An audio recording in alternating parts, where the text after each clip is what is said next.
দর্শক, আমাদের এবারের সবশেষ প্রতিযোগী হচ্ছে সঞ্জিদা।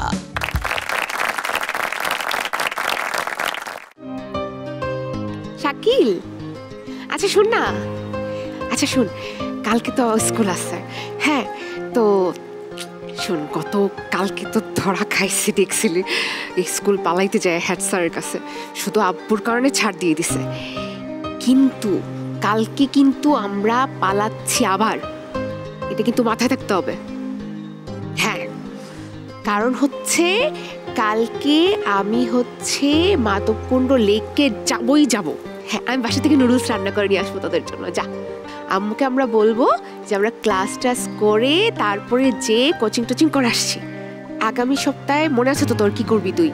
তোর বাসায় তুই ট্যাকেল দিবি, আর আমি, তুষার, তারপর সুরাইয়া সবাই মিলে যায় তোর বাসা থেকে কিন্তু মুরগি চুরি করে কিন্তু আমরা রান্না করে খাবো। এর জন্য মাথায় থাকি। কি অবস্থা তোর? কেমন আছিস?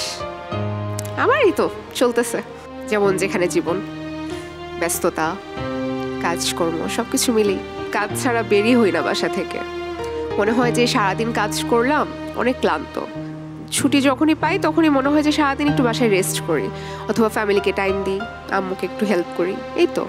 আর তাছাড়া আম্মুর শরীরটাও ভালো না, তাই আম্মুকে রেখো কোথাও যেতে ইচ্ছে করে না রে। বাসায় আসিস ইনশাল্লাহ, বসে অনেক গল্প হবে, অনেক কথা হবে। আমার চরিত্রটা আসলে কি বড় হওয়ার পরে কিছুই বোঝা যায়নি। অনেক কিছু মাথায় রাখতে হয় অ্যাক্টিং করার সময়। যে জিনিসটা ইন্টারেস্টিং লেগেছে সেটা হচ্ছে যে তুমি দুইটা ফোন ব্যবহার করে দুই ইসের ব্যবহার সময়টা বোঝানোর চেষ্টা করছো। It's good idea. আমরা ওদের কাছ থেকে অনেক ভালো কিছু পাবো বলে আমার বিশ্বাস। সবার জন্য শুভকামনা। গাজী গ্যাস স্টোভ, রান্নায় আনে শিল্পের ছোঁয়া। স্বপ্ন দেখার দিন এসেছে, স্বপ্ন দেখার বার ভিড়কে